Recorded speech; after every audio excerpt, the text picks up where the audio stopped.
Šodien man zinātnes pētnieciskā darba tēma ir ģenētiski modificēta pārtika. Darba vadītāja Ilva Mūse.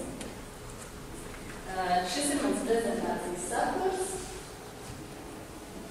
Tā, hipotēze. Darbam izvirzīju šādu hipotēzi. Ģenētiski modificēta pārtika negatīvi ietekmē cilvēku veselību, jo daļu jaunizveidoto DNS organisms nav spējīgs pilnībā sadalīt, un tās izraisa dažādas gēnu mutācijas. Mana darba mērķi bija noskaidrot, kas ir ģenētiski modificēta pārtika, kādas ir tās pozitīvās un negatīvās ietekmes, un arī uzzināt vairāk par tās izplatību Latvijā un pasaulē. Darbam izvirzīju šādus uzdevumus. Izpētīt teorētisko literatūru par ģenētiski modificētas pārtikas ietekmi uz apkārtējo vidi un cilvēka veselību, kā arī par tās izplatību pasaulē un Latvijā. Veikt aptauju, pētot jauniešu informētību par ģenētiski modificētu pārtiku, kā arī apkopot aptaujas rezultātus. Vēl viens no darba uzdevumiem bija izpētīt, kuri no Latvijas lielveikalos nopērkamiem pārtikas produktiem satur kādu ģenētiski modificētu sastāvdaļu. Un pēdējais un vislaikietilpīgākais no darba uzdevumiem bija salīdzināt dažādās valstīs audzēto tomātu bojāšanas. Darbā izmantoju šādas metodas. Darbu ar teorētisko literatūru, aptaujas veikšanu, pārtikas produktu sastāvu analīzi un tomātu bojāšanās procesu novērošanu. Tātad, kas ir ģenētiski modificēta pārtika? Organismā, šajā gadījumā kādā pārtikas produktā, jo man zinātnes pētnieciskā darba tēma ģenētiski modificēta pārtika, tiek ieradīts jauns DNS no pilnīgi cita organisma. Tas var būt gan kāds dzīvnieks, gan arī kāds cits kultūras, kas uzlabo kādu no tā īpašībām, vai arī pievieno kādu pavisam jaunu. Piemēram, zemenēs, tomātos, arī tabakā tiek ievietot gēni no augstos ūdeņos dzīvojošām zivīm, un tas palīdz šiem organismiem izturēt ārkārtas klimata apstākļus. Eksperimenti ar ģenētiski modificētu pārtiku. 1988. gadā Skotijā pētījumā, kur mērķiem noskaidrot ģenētiski modificētas pārtikas ietekmi uz veselību, žurkas 100 dienas baroja ģenētiski modificētiem kartupeļiem, kas satur sniegulsnīšu lektīnu. Atklājās, ka tām nedaudz palēninās aušana, tiek traucēta imūnsistēmas darbība un, protams, pārmaiņas iekšējos orgānus. Vēl kādā pētījumā, kur veids franču zinātnieki, laboratorijas dzīvnieku pārtikai tika pievienot ģenētiski modificēta kukurūza, un tā izraisīja 100% dzīvnieku mazuru nāvi. Krievijas zinātņu akadēmijas doktors Irīnas Jenikovs pētījumā, kur laboratorijas žurkas tika barotas ar ģenētiski modificētu soju, kas ir izturīga pret kādu herbicīdu, tika konstatēta paaugstināta pirmā mazuma metiena mirstība, savukārt izdzīvošie žurku mazuri nebija pilnvērtīgi attīstījušies. Bija notikušas patoloģiskas pārmaiņas, ko orgānos un žurkas nebija spējīgas radīt nākamo paudzi.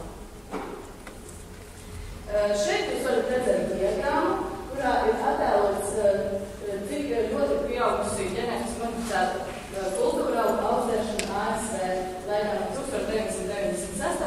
līdz 2010. gadam. Gaiši zilā līnija, tā ir pat augstākā.